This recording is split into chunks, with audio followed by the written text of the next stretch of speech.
આકાશવાણી અમદાવાદ વડોદરા પ્રાદેશિક સમાચાર હેમાંગીની સોનારા વાંચે છે. પ્રધાનમંત્રી નરેન્દ્ર મોદી આજે સાંજે 4 વાગે વિડીયો કોન્ફરન્સ દ્વારા વિકસિત ભારત સંકલ્પ યાત્રાના લાભાર્થીઓ સાથે વાતચીત કરશે. આ પ્રસંગે તેઓ ઉપસ્થિત લોકોને પણ સંબોધિત કરશે.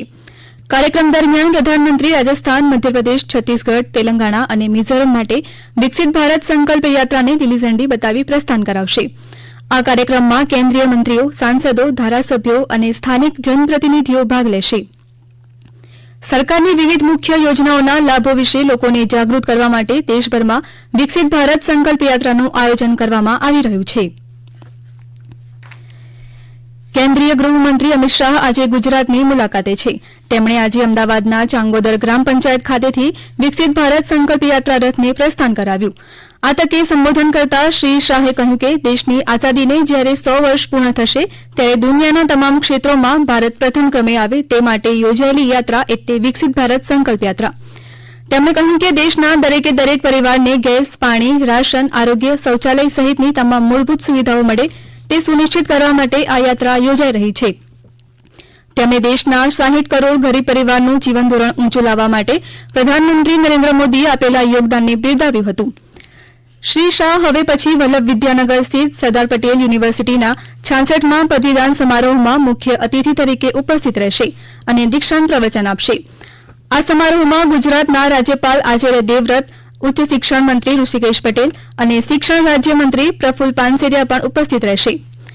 સાંજે શ્રી શાહ અમદાવાદના ટાગોર હોલમાં મહારાષ્ટ્ર સમાજના શતાબ્દી મહોત્સવમાં ભાગ લેશે અને અમદાવાદ યુરોલોજી એસોસિએશન દ્વારા આયોજિત 6ઠ્ઠી એડવાન્સમેન્ટ ઇન એન્ડ્રોલોજી પરિષદમાં ઉપસ્થિત રહેશે. સ્ટેચ્યુ ઓફ યુનિટી એકતાનગર ખાતે આજથી 3 દિવસના વાર્ષિક સાહસ પ્રવાસન સંમેલનનો શુભારંભ થયો છે. મુખ્યમંત્રી ભૂપેન્દ્ર પટેલ આવતીકાલે આ કાર્યક્રમમાં ભાગ લેશે તથા સંબોધન કરશે. Adventure tour operators association of India અને ગુજરાતના પ્રવાસન નિગમના સંયુક્ત ઉપક્રમે આગામી વાયબ્રન્ટ ગુજરાત ગ્લોબલ સમિટની પ્રી ઇવેન્ટ તરીકે આ પરિષદનું આયોજન કરાયું છે, જેનો ઉદ્દેશ્ય ટકાઉ, જવાબદાર અને સલામત પ્રથાઓને પ્રોત્સાહન આપીને વિશ્વભરના ટોચના 10 સાહસ પ્રવાસન સ્થળોમાં ભારતનું રેન્કિંગ વધારવાનો છે. અરુણાચલ પ્રદેશના મુખ્યમંત્રી પેમા ખાંડુ, રાજ્યના પ્રવાસન મંત્રી મુડુભાઈ બેરા, કેન્દ્રીય પ્રવાસન મંત્રાલયના સચિવ વી વિદ્યાવતી સહિત આ ક્ષેત્ર સાથે સંકળાયેલા 200થી વધુ પ્રતિનિધિઓએ આ કાર્યક્રમમાં ભાગ લેશે. રાજ્યના પ્રવાસન વિભાગના સચિવ હારિત શુક્લાએ આ કાર્યક્રમને સંપૂર્ણપણે પર્યાવરણને અનુકૂળ બનાવવા માટે આ મુજબ જણાવ્યું કે કાર્યક્રમનો ઉદ્દેશ ઉદ્યોગોમાં ચાલતા નવીન ટ્રેન્ડ્સ પર ચર્ચા કરવાનો, નિયમનકારી પ્રણાલી સ્થાપિત કરવાનો અને રાજ્યમાં સાહસ પ્રવાસનના વિકાસનું આયોજન કરવાનો છે. ત્રિપદા ફાઉન્ડેશન અને અસાહિત સાહિત્ય સભાનો આ વર્ષનો પ્રતિષ્ઠિત સર્જન સન્માન પુરસ્કાર ભાવનગર જિલ્લાના તળાજાના જાણીતા કવિયત્રી રક્ષા શુક્લને એનાયત થયો છે. તેમના નિબંધ સંગ્રહ તેજસ્વીનીને અનુસંધાને આ સન્માન મળ્યું છે. આ પુસ્તકમાં પદ્મશ્રીથી પુરસ્કૃત સન્નારીઓની સાહસી સફર આલેખી છે. ત્રિપદા હેલ્થકેર પ્રાઇવેટ લિમિટેડ તરફથી દરેક સર્જકને શિલ્ડ, શાલ અને 5,000 રૂપિયા અર્પણ કરવામાં આવશે. ગુજરાતનો ડેરી ઉદ્યોગ 1 લાખ કરોડનો આંકડો પાર કરી ગયો છે અને ગુજરાત સહકારી મિલ્ક માર્કેટિંગ ફેડરેશન અંતર્ગત 36 લાખ દૂધ ઉત્પાદકોને દૈનિક 200 કરોડ રૂપિયા ચૂકવવામાં આવે છે. દૂધ ઉત્પાદન ક્ષેત્રે અગ્રેસર રહેવાની રાજ્યની નેમમાં કૃષિ અને બાગાયત તેમજ પશુપાલન ક્ષેત્રે પ્રાકૃતિક ખેતી અને અદ્યતન ટેકનોલોજીના માધ્યમથી આ ક્ષેત્રનો ચહુમુખી વિકાસ થઈ રહ્યો છે, જેનો ફાયદો રાજ્યના નાગરિકોને મળી રહ્યો છે. આણંદના બોરસદ તાલુકાના ઝારોલા ગામના રહેવાસી જયેશભાઈ શંભુ પટેલ આવા જ એક પ્રગતિશીલ પશુપાલક છે. 51 વર્ષીય જયેશભાઈ પટેલે 18 વર્ષ સુધી સર્વેયર તરીકે નોકરી કર્યા પછી તે છોડીને પશુપાલન અને કૃષિ ક્ષેત્રે તેમના પરિવારની 1.5 એકર જેટલી જમીન પર વ્યાપ વધારવાનું શરૂ કર્યું.